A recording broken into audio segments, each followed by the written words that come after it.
Thank you for having me.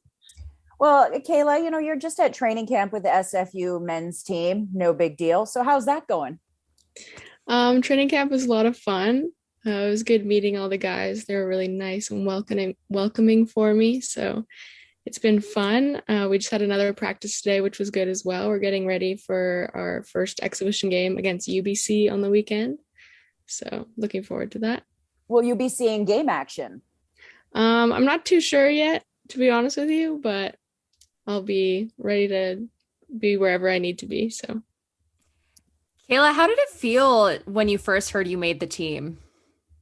it was quite surreal, to be honest with you. I was quite surprised.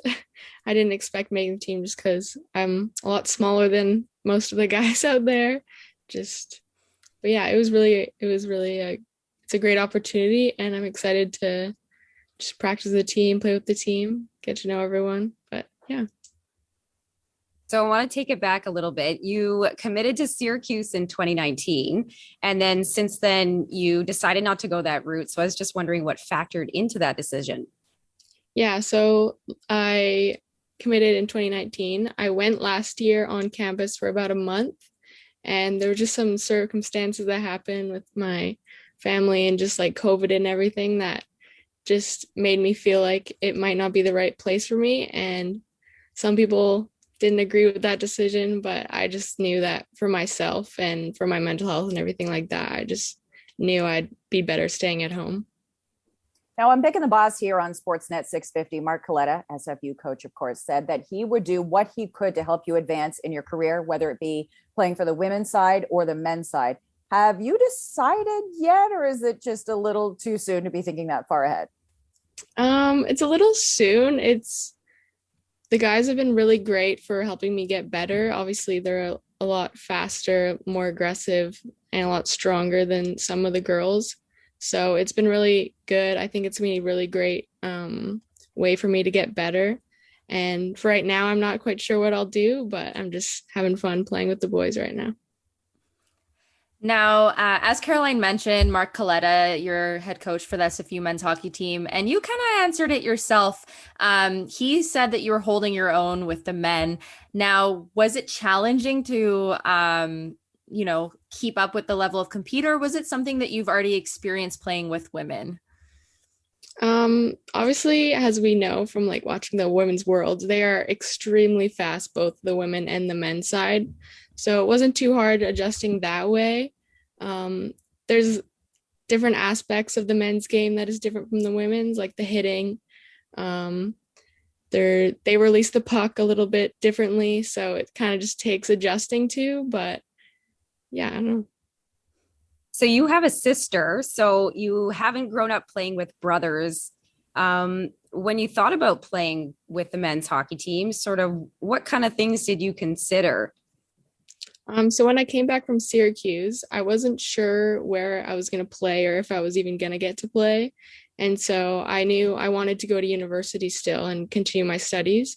So I decided to apply to SFU. And then I was looking up their just co-ed sports and just different things like that. And they had a hockey team, and I saw it was men's, and it was in the BCIHL, which I didn't know if I was going to be good enough to play for, but I just thought I'd give a try to email the coach, and he got back to me, and he told me if I'm good enough I can play. So yeah, that was pretty much my thinking behind it, was just if I get to play hockey still, that would be great because I love the game. But yeah, it first started just me applying to SFU. So Now, in 2019, you were selected to represent BC at the National Aboriginal Hockey Championships. What was that experience like? that was really it was really amazing. Culturally, I haven't I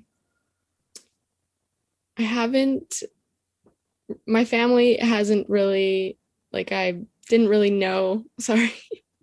I wasn't sure about my Métis status till I got a lot older. I wasn't really sure what it was when I was younger.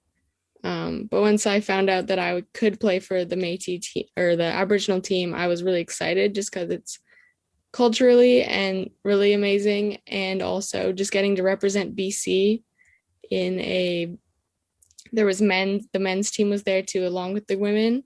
And it was really amazing to meet all the girls. We saw a lot of cool things. I've never been to the Yukon before. That was a new experience, but it was quite a amazing experience that I'll never forget. What a way to learn about your culture. Yeah, for sure. Now, not only doing that, but making the SFU men's hockey team, surely you know that you've set some sort of an example to younger individuals who hope to exceed themselves, no matter whether it's male or female. Do you see yourself as a role model? Um, in ways I do, just because I've done a lot of coaching for my goalie coach Sean Murray at Performance Goaltending School, and there's when I used to go to the camps, I was the only girl there most of the time, and there'd be usually one other girl coach there, but that was pretty much it. And every year I usually coach there in the summer, and every year there's a couple more girls, and they all like seem to look up to me. Sean always tells me that they look up to me, so it's kind of odd being a role model, but it's definitely really like I'm honored to do it, and I'm happy to be some sort of role model for any girl that's either playing hockey or any other sport. So it sounds like this season you guys will get some sort of NCAA competition at some tournaments throughout the season. Is that something you're looking forward to? Yeah, I'm extremely excited for those games. It's always fun playing challenging teams, especially for a goalie, because you just get a lot of shots when that happens, and that's the best part. So I'm really excited for that, just the high performance part of it and just continuing to get better. Now, you were asked about being a role model. Who were your role models growing up? When I was growing up, obviously Hayley Wickenheiser was a big one. She both played softball and hockey, and those were my two sports growing up as well. I played both, so she was a huge role model. I love Carey Price. He's not a girl, but I still am amazed by his gameplay and how well he moves around the crease and stuff like that. So but yeah, Hayley Wickenheiser was probably my biggest female role model when I was growing up. One last one from me. Now, SFU released that they will be welcoming people into the Bill Copeland Sports Center this Saturday by proof of vaccination and masks. Is it safe to say that your family will be attending to watch you for the first time in NCAA? Yeah, they are very excited just to go watch. They definitely will be there, as my whole family will be there. Gonna have a loud cheering section and a lot of people watching you, but no pressure. You got this. Yeah, no pressure. All right, Kayla Monroe, thank you so much for joining us. We'll be looking for your stats and following your career. Thanks so much for joining us today, and good luck to you. Thank you so much for having me.